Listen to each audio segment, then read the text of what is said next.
Good morning, all of you. We have read present indefinite tense in last video. छात्रों, पिछले video में हमने present indefinite पढ़ा था और इस प्रेजेंट इंडेफिनिट में हमने अफर्मेटिव सेंटेंस पढ़े, कैसे उसको बनाया जाता है, उसका रूल क्या है, कैसे इसका स्ट्रक्चर है, ये बताया था आपको। और उसका हमने होमवर्क भी दिया था। उस होमवर्क में अगर किसी बच्चों को कोई दिक्कत हो, कोई प्रॉब्लम हो, तो आप मुझसे पूछ सकते हो। आज हम इसी प्रेजेंट इंडेफिनिट या प्रेजेंट सिंपल के अंतर्गत ही हम नेगेटिव सेंटेंस पढ़ेंगे।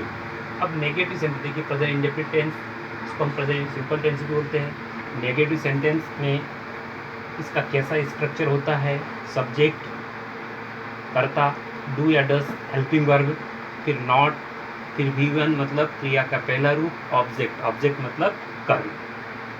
अब हमें दिक्कत होती है कि कहाँ डू लगता है, कहाँ डज लगता है, कहाँ डू नॉट लगता है, कहाँ डज नॉट लगता है। अब डू और डज नॉट कहाँ लगेगा, ये समझाने के लिए हमने यहाँ एक रूल बता दिया है। डज लगता है ही, सी, इट और नेम ऑफ एनी पर्सन। ही हो, सी हो, इट हो या किसी व्यक्ति का नाम हो, सिंगुलर नंबर मतलब एक वचन। डज वहाँ लगेगा ही, सी, इट, किसी व्यक्ति का नाम और एक वचन वाली चीज़ों के साथ में, एक वचन के साथ। फिर आ जाते हैं नंबर 2 रूल इसका। डू कहाँ लगेगा?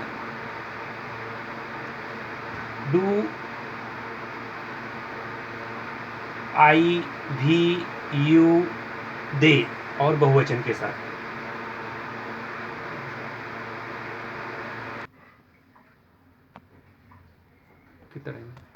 डू हमने भी बता दिया कि डू लगेगा आई, भी, यू और दे और प्लूरल नंबर मतलब बहुवचन के साथ।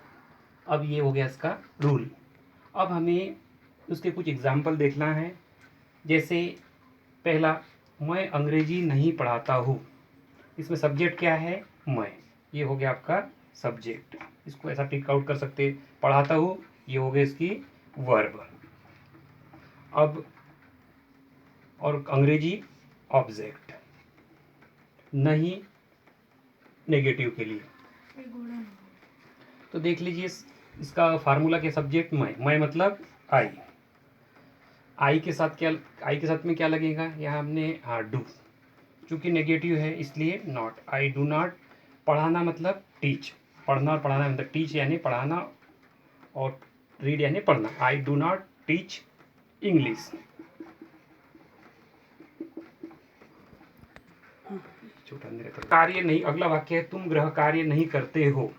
तुम गृह कार्य नहीं करते हो मतलब इसमें सब्जेक्ट हो गया तुम, यू, नहीं नेगेटिव, करते हो मतलब डू, वर्ब, और गृह कार्य हो गया ये आपका ऑब्जेक्ट। जैसे क्या हो जाएगा, सब्जेक्ट यू, यू के साथ में लग गया डू, डू के साथ नॉट, करना मतलब यू डू नॉट डू गृह कार्य homework, you do not do homework.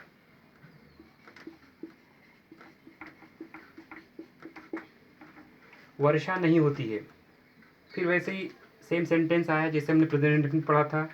वर्षा नहीं होती है, इसमें सब्जेक्ट नहीं मिल रहा है इसलिए हम सब्जेक्ट इट ले लेते हैं। इट के साथ में क्या लगेगा, डज, चूंकि नेगेटिव इसलिए not, it does not rain.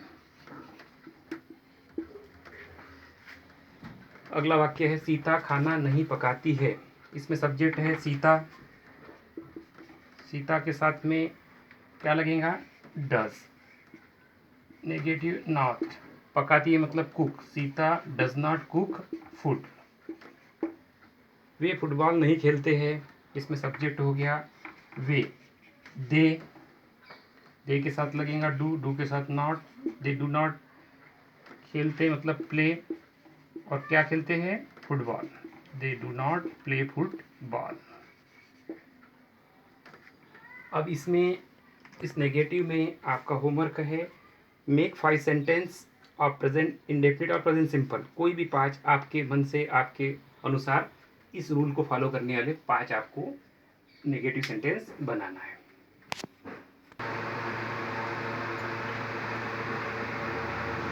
इसके पश्चात देखिए प्रेजेंट, इसी प्रेजेंट इंडेफिनिट में या प्रेजेंट सिंपल में हम इंटरोगेटिव सेंटेंस पढ़ते हैं। इसका स्ट्रक्चर देखिए, सबसे पहले क्या लगाना है, डू और डज लगाना है, जो लगता है वो डू और डज, फिर सब्जेक्ट, फिर फर्स्ट फॉर्म ऑफ वर्ब, फिर ऑब्जेक्ट और अंत में क्वेश्चन मार्क। अब इसके एग्जाम्पल देख लेते हैं। पहला एग्जाम्पल, क्या मैं पुस्तक पढ़ता हूँ, क्या मैं पुस्तक पढ़ता हूँ। अब चूंकि हमको मालूम है इसमें सब्जेक्ट क्या है, मैं, आई। अब जो स्ट्रक्चर हमारा बोलता है उसके साथ देखो, क्या आई के साथ में क्या लगता है, हमको में do I, verb form first पढ़ना, read, do I read book, क्या मैं बुक और अंत में क्वेश्चन मार्क। पहले ऐसा भी आप अगर चाहो तो आप इसका पहले क्या मैं पुस्तक पढ़ता, तो मैं पुस्तक पढ़ता ऐसा भी बना लो, आई रीड बुक, और उसको देखते हुए उसके सामने इंट्रोगेटिव डू या डस बनाने के लिए लगता है वो लगा लो, और अंत में क्वेश्चन मार्क। ऐसा भी आप बना सकते हो। क्या वह खाना खाता है, क्या वह खाना खाता है। तो इसमें सब्जेक्ट क्या है, ही के क्या साथ में क्या लगेगा, डज ही, और वर्ब क्या है, खाता, मतलब ईट, डज ही ईट, और ये खाना मतलब भोजन, फूड, और अंत में क्वेश्चन मार्क। क्या गीता गाना गाती है, गीता के साथ लग जाएगा डज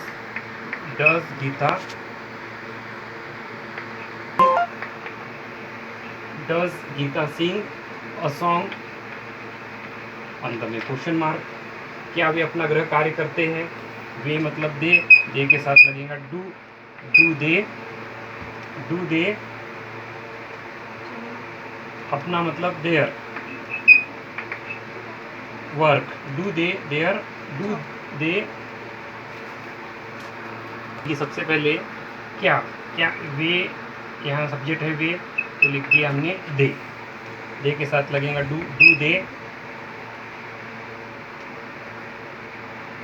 दे, फिर ये मेन वर्ब के लिए आ जाएगा डू देयर वर्क। इसको थोड़ा सा इसको समझ ले, क्या वे अपना कार्य करते हैं। तो अगर आप चाहो तो उसको पहले ऐसा बना लो, वे अपना कार्य करते हैं, दे डू देयर वर्क। अब इसका इंटरोगेटिव बनाना है, मान लो सपोज, तो पहले दे के साथ में क्या लगेगा, डू, दे के साथ क्या लगता है, डू देयर वर्क। अब यहाँ बच्चे कंफ्यूजन करते हैं कि ये डू और ये डू, तो ये है मेन वर्ब और ये है हेल्पिंग वर्ब या ऑक्सिलरी वर्ब। ये ऑक्सिलरी वर्ब है, ये मेन वर्ब। अब क्या तुम रोज अंग्रेजी पढ़ते हो,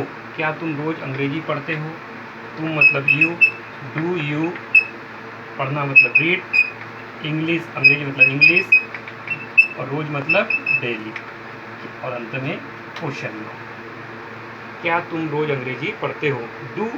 अब इसके ऐसे ही आपको होमवर्क के लिए 5 सेंटेंस ऑफ प्रेजेंट इंडेफिनिट बनाना है, नेगेटिव फॉर्म में, नेगेटिव बनाना है, नेगेटिव 5, और इस होमवर्क को आपको ग्रुप में शेयर करना है, सेंड करना है। और ऐसे ही आपने नेगेटिव, इंटरोगेटिव, प्रेजेंट इंडेफिनिट के आपको नेगेटिव के भी 5 बनाना है, इंटरोगेटिव के 5 बनाना है। ये इंटरोगेटिव के 5 और 5 नेगेटिव।